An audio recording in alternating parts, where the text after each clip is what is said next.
மாரப்பனின் மனக்கலக்கம். பொன்னனையும் வள்ளியையும் நள்ளிரவில் மாரப்ப பூபதி தொடர்ந்து போன காரணம் என்ன? இதை அறிந்து கொள்வதற்கு நாம் மறுபடியும் அன்று சாயங்கால நிகழ்ச்சிக்கு போக வேண்டும். சக்கரவர்த்தியின் சந்நிதியிலிருந்து வெளியேறிய போது மாரப்பன் அளவில்லாத மனச்சோர்வு கொண்டிருந்தான். சாம்ராஜ்யத்திற்காக தான் செய்த சேவையெல்லாம் இவ்விதம் பிரதிபலன் இல்லாமற் போகும் என்று அவன் எதிர்பார்க்கவில்லை. பார்த்திபன் போர்க்களத்தில் மாண்டு ஏறக்குறைய 7 வருஷமாயிற்று. அந்த போரில் தான் கலந்து கொள்ள மறுத்ததற்காகவே உறையூர் சிம்மாசனம் தனக்கு கிடைக்கும் என்று மாரப்பன் எதிர்பார்த்தான். அந்த ஆசை நிறைவேறவில்லை. அதனால் அதிருப்தியோ வெறுப்போ கொண்டதாக அவன் காட்டிக்கொள்ளவில்லை. பல்லவ சாம்ராஜ்யத்தில் அவனுடைய பக்தி குன்றியதாகவும் தெரியப்படுத்தவில்லை.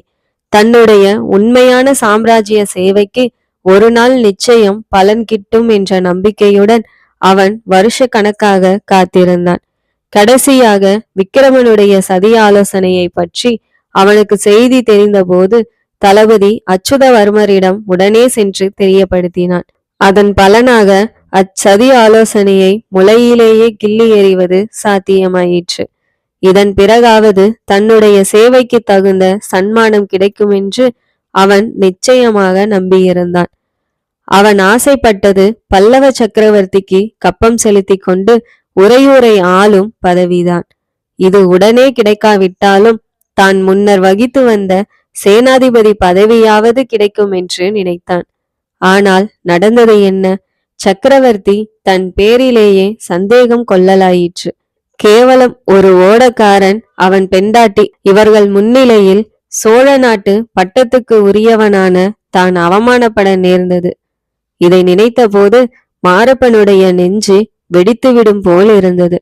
இது என்ன உலகம், இது என்ன வாழ்வு என்று உலகத்தையே வெறுக்கும் வழியில் மனம் திரும்பியிற்று. எங்கே போகிறோம் என்ற சிந்தனையே இல்லாதவனாய் குதிரை போன வழியே போகவிட்டு கொண்டிருந்தான். அறிவுமிக்க பிராணியான குதிரை நம் எஜமானனுடைய மனநிலையை உணர்ந்து மந்த நடையுடன் எதேச்சையாக போய்க் கொண்டிருந்தது. உறையூரின் வீதிகளில் அங்கும் இங்குமாக அது சிறிது நேரம் சுற்றிவிட்டு கடைசியில் காவேரி கரையை அடைந்தது. பிறகு காவேரி கரை சாலையோடு கிழக்கு திக்கை நோக்கி செல்லலாயிற்று.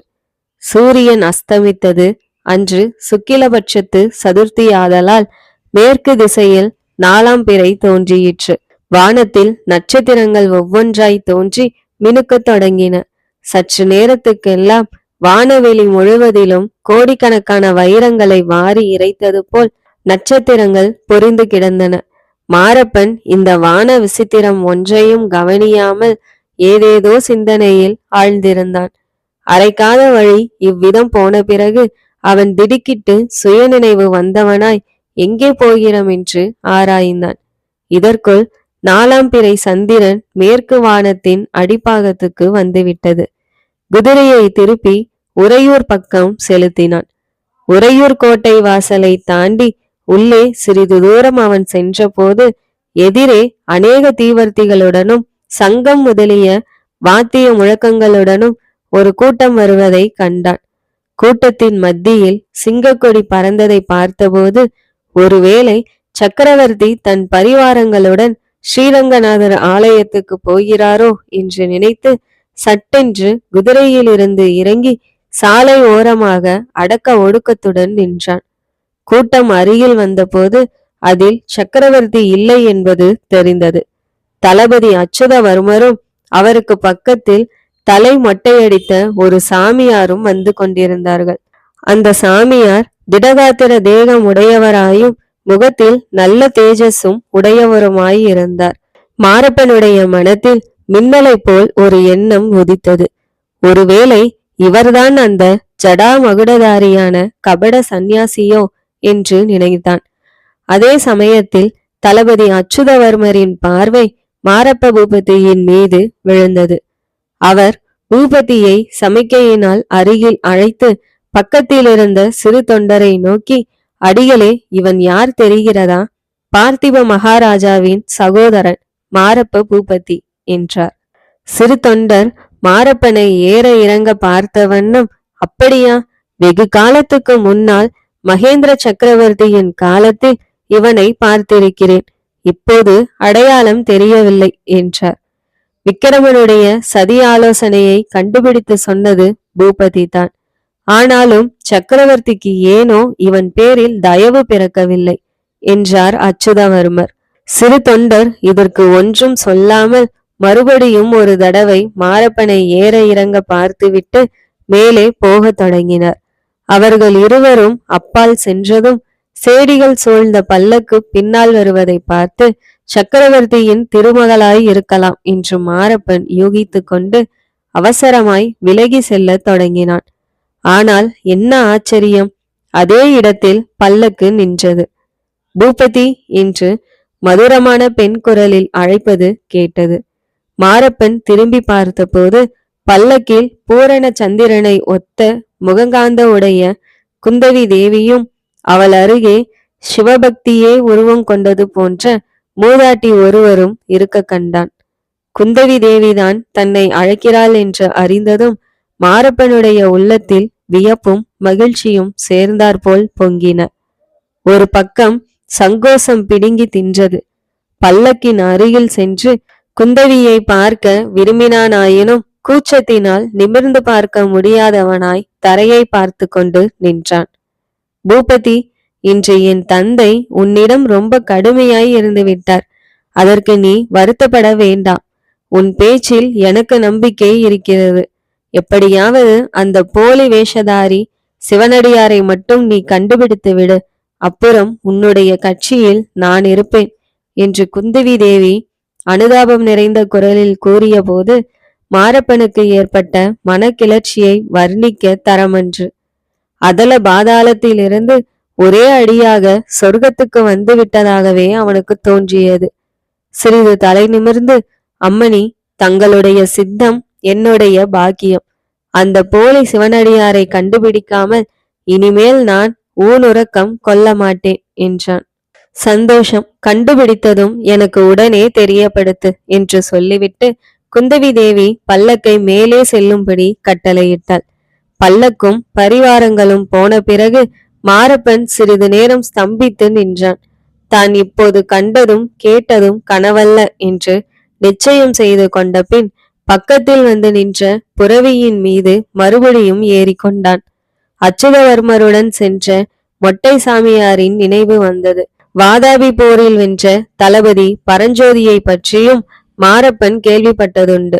அந்நாளில் அவர் பார்த்திப மகாராஜாவுக்கு மிகவும் வேண்டியவர் என்றும் கேட்டிருந்தான். எனவே அவர்தான் அவ்வப்போது ஜடாமகுட வேஷம் போன்ற சிவனடியாராய் தோன்றி நடித்து வந்தாரோ என்னவோ. ஏன் இருக்கக்கூடாது? இதன் உண்மையை எப்படியாவது கண்டுபிடித்தாக வேண்டும். ஆனால் எப்படி? பொன்னனையும் வள்ளியையும் ஸ்நேகம் செய்து கொண்டு அவர்கள் மூலமாகத்தான் இதை நிறைவேற்ற வேண்டும். உடனே மாரப்ப பூபதிக்கு ஒரு விஷயம் ஞாபகம் வந்தது. தான் அன்று தோணித்துறைக்கு போகும் காவேரி கரை சாலையில் வெகு தூரம் போய்விட்டு திரும்பி இருந்தோம். போகும்போதோ வரும்போதோ பொன்னனையும் வள்ளியையும் சந்திக்கவில்லை. ஆகவே அவர்கள் இன்றிரவு உறையூரில் தான் இருப்பார்கள். எங்கே தங்கியிருப்பார்கள்? வள்ளியின் பாட்டன் வீட்டில் ஒரு வேலை இருக்கலாம் அல்லவா? உடனே மாரப்பன் விரைவாக குதிரையை விட்டுக்கொண்டு சென்று தன் மாளிகையை அடைந்தான். வாசலில் நின்ற ஏவலாளர்களிடம் குதிரையை கொடுத்துவிட்டு அங்கிருந்து கால்நடையாக கிளம்பினான். இரவு சாப்பாட்டை பற்றிய நினைவே அவனுக்கில்லை. பசி தாகமெல்லாம் மறந்துவிட்டது. பொன்னனையும் வள்ளியையும் இன்றிரவு சந்திக்க வேண்டும் என்னும் ஆவலினால் உறையூர் கம்மாள தெருவை நோக்கி நடக்கலுற்றான். அப்போது அஸ்தமித்து ஒரு ஜாமத்துக்கு மேலிருக்கும். உறையூரின் வீதிகளில் ஜனங்களின் நடமாட்டம் பெரிதும் குறைந்திருந்தது. சந்தடி அநேகமாக அடங்கிவிட்டது. ஆலயங்களுக்கு போய்விட்டு திரும்புவோர், தெருக்கூத்து பார்க்க செல்வோர், ரா பிச்சைக்காரர் ஆகியவர்கள் அங்கொருவரும் இங்கொருவருமாய் காணப்பட்டனர். எங்கேயோ வெகு தூரத்தில் அகோ வாரும் பிள்ளாய், ஹரிச்சந்திர மகாராஜனே என்று விஸ்வாமித்திர முனிவர் அலறி கொண்டிருந்தார். மாரப்பன் வீதிகளின் ஓரமாக தன்னை யாரும் கவனிக்காதபடி நடந்து விரைந்து போய் கொண்டிருந்தான். அவன் கம்மாள தெருவை நெருங்கிய போது திடீரென்று பேய் பிசாசை கண்டவன் போல் ஒரு கணம் திகைத்து நின்று விட்டான். ஏனென்றால் கம்மாள தெரு திரும்பும் முனையில் அப்போதுதான் அணைந்து கொண்டிருந்த அகல் விளக்கின் வெளிச்சத்தில் அவன் ஒரு உருவத்தை கண்டான். அது அவனுடைய உள்ளத்தில் நிலை பெற்றிருந்த சிவனடியாரின் உருவந்தான். அந்த உருவத்தை அவன் பார்த்த அதே சமயத்தில் விளக்கு அணைந்து போய்விட்டது. திகைத்து நின்ற மாரப்ப பூபதி மறுகணம் அந்த உருவம் நின்ற இடத்தை நோக்கி விரைந்து ஓடினான். ஆஹா, அந்த பொல்லாத வஞ்சக வேஷதாரியை அன்றிரவு கையும் மெய்யுமாக பிடித்து கொண்டு போய் சக்கரவர்த்தியின் திருமகளின் முன்னால் நிறுத்தினால் எவ்வளவு நன்றாயிருக்கும். அந்த ஆவலுடனே அவன் ஓடினான். ஆனால் விளக்கு தூணின் அருகில் சென்று பார்த்தபோது அங்கு ஒருவரையும் காணவில்லை. அந்த இடத்திலிருந்த 4 திசையிலும் 4 வீதிகள் போய்க் கொண்டிருந்தன. அவற்றுள் எந்த வீதி வழியாக சிவனடியார் போயிருக்க கூடும் என்று தீர்மானிக்க முடியவில்லை. மாரப்ப பூபதியின் உள்ளத்தில் சட்டென்று ஒரு யோசனை உதித்தது.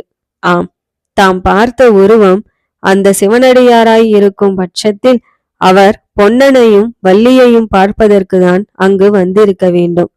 வீரபத்ர ஆச்சாரியின் வீட்டுக்குத்தான் போயிருப்பார். இன்னும் என்ன சதி ஆலோசனைக்காக அவர்கள் அங்கே கூடியிருக்கிறார்களோ என்னவோ தெரியவில்லை. நரசிம்மவர்ம சக்கரவர்த்தி உறையூருக்கு வந்திருக்கும் சமயத்தில் இந்த சதியாலோசனை நடக்கிறது. ஆஹா, குற்றம் செய்வதில் ஈடுபட்டிருக்கும் போதே 3 பேரையும் கையும் மெய்யுமாக பிடித்துவிட முடியுமானால் சக்கரவர்த்திக்கு தன் பேரில் ஏற்பட்டிருக்கும் சந்தேகத்தை நிவர்த்தி செய்து விடலாம் அல்லவா? பிறகு இப்படி சிந்தித்து கொண்டே மாரப்பன் வீரபத்ர ஆச்சாரியின் வீட்டை நெருங்கிய போது இன்னொரு அதிசயம் அவனுக்கு அங்கே காத்திருந்தது. அந்த வீட்டின் கதவை திறந்து கொண்டு இருவர் வெளியில் வந்தார்கள். மாரப்பன் ஒரு வீட்டு திண்ணை ஓரத்தில் தூண் மறைவில் நின்றபடி உற்று கவனித்தான். வெளியே வந்தவர்கள் பொன்னனும் வள்ளியும் தான். வள்ளி இடையில் வைத்திருந்த விளக்கை சேலை தலைப்பினால் மறைத்து எடுத்து கொண்டு வந்ததும் தெரிந்தது. அவர்கள் இருவரும் வீரபத்ர ஆச்சாரி வீட்டுக்கு பக்கத்தில் இருந்த சந்தின் வழியாக வடக்கு நோக்கி சென்றார்கள். இதில் ஏதோ மர்மம் இருக்கிறது. இவர்கள் ஏதோ பெரிய சதி தொழில் என்று செய்ய போகிறார்கள். இதில் அந்த சிவனடியாரும் சேர்ந்திருக்கிறார். அவர் முன்னால் போயிருக்கும் இடத்துக்கு இவர்கள் பின்தொடர்ந்து போகிறார்கள் என்று மாரப்பன் தீர்மானித்து கொண்டான். சொல்ல முடியாத பரபரப்பும் உற்சாகமும் அவனை ஒரு புது மனிதனாக செய்துவிட்டன. பொன்னனும் வள்ளியும் போன வழியே அவர்கள் கண்ணுக்கு மறையாத தூரத்தில் மாரப்பன் சிறிதும் ஓசை கேட்காதபடி நடந்து போனான். அந்த சந்து வழியே பொன்னனும் வள்ளியும் சென்று காவிரி கரையை அடைந்தார்கள். அங்கே ஒரு மரத்தின் வேரில் கட்டி போட்டிருந்த படகில் வள்ளி ஏறி உட்கார்ந்து கொண்டாள். கூடையை படகின் அடியில் வைத்து பத்திரமாய் மூடிக்கொண்டாள். சென்ற அத்தியாயத்தில் நாம் பார்த்தபடியே பொன்னன் படகை இழுத்து கொண்டு போய் அரண்மனை தோட்டத்தின் மதிலை அடைந்ததும் படகை அங்கேயே கட்டி போட்டுவிட்டு வள்ளியையும் அழைத்து கொண்டு தோட்டத்துக்குள்ளே பிரவேசித்தான். அந்த தோட்டம் பார்த்திப மகாராஜா வாழ்ந்த பழைய சோழ வம்சத்து அரண்மனை தோட்டம் என்பதை மாரப்பன் அறிந்திருந்தான். அந்த அரண்மனையில் அச்சமயம் யாரும் இல்லை.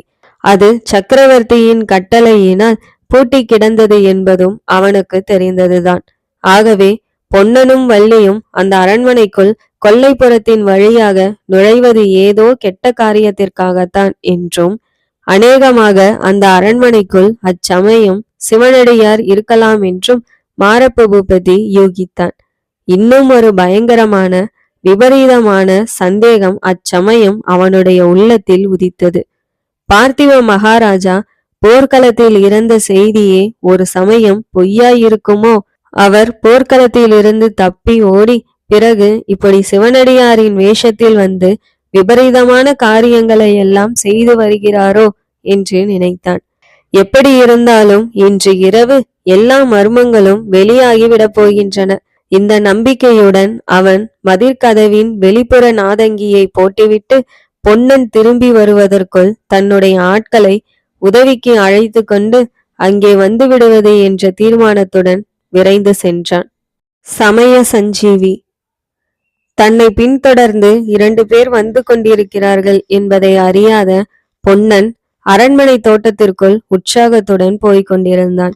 இடையிடையே அவன் வள்ளி, அதோ அந்த மாமரத்தடியில்தான் மகாராஜாவும் மகாராணியும் சாயங்கால வேளையிலே உட்காருவது வழக்கம். அதோ பார்த்தாயா, அந்த மூலையில் ஒரு தாமரை குளம் இருக்கிறது. அதில்தான் முதலில் இளவரசர் நீந்த கற்றுக்கொண்டார் என்று இவ்விதம் சொல்லிக் கொண்டே போனான். வள்ளி ஒவ்வொரு தடவையும் கொஞ்சம் மெதுவாக பேசு என்று எச்சரித்து கொண்டு வந்தாள். இவர்களுடைய பேச்சு குரலை கேட்டு மரங்களின் மீது உறங்கிக் கொண்டிருந்த பட்சிகள் சில விழித்து சிறகுகளை அடித்து கொண்டன. அப்போது பொன்னன் கையை தட்டி ஓசைப்படுத்தியதுடன் உஷ் என்று சத்தமிட்டான். ஆமாம், உன்னுடைய தைரியம் எல்லாம் பாதி ராத்திரியில் தூங்குகின்ற பட்சிகளிடம்தான். எதிரியின் கையில் கத்தியை கண்டால் உடனே விழுந்தடித்து ஓடி வந்து விடுவாய் என்று வள்ளி சொன்ன பிறகு பொன்னன் சற்று வாயை மூடினான். அரண்மனையின் பின்புறத்தை அவர்கள் அடைந்ததும் பொன்னன், வள்ளி, உள்ளே போய் எல்லாம் பார்க்கலாமா அல்லது வந்த காரியத்தை பார்த்து கொண்டு திரும்புவோமா என்று கேட்டான். விளக்கில் எண்ணெய் கூட ஆகிவிட்டது. சீக்கிரம் வந்த காரியத்தை பார்க்கலாம். கோயில் எந்த பக்கம் இருக்கிறது என்று வள்ளி கேட்டாள். அப்படியானால் இங்கே வா என்று பொன்னன் கிழக்கு பக்கமாக அவளை அழைத்து சென்றான். பார்த்திப மகாராஜாவின் காலத்தில் ஒரு முறை நாம் அரண்மனை கோயிலை பார்த்திருக்கிறோம். அந்த அழகிய சிறு கோயிலானது அரண்மனையை சேர்ந்தாற்போல கீழ்பாகத்தில் அமைந்திருந்தது. அதற்குள் பிரவேசிப்பதற்கு 3 வழிகள் இருந்தன. அரண்மனைக்குள்ளே இருந்து நேராக கோயிலுக்குள் வரலாம். இதுதான் பிரதான வாசல். பின்புறத்து தோட்டத்திலிருந்து பிரவேசிப்பதற்கு ஒரு வாசல் இருந்தது.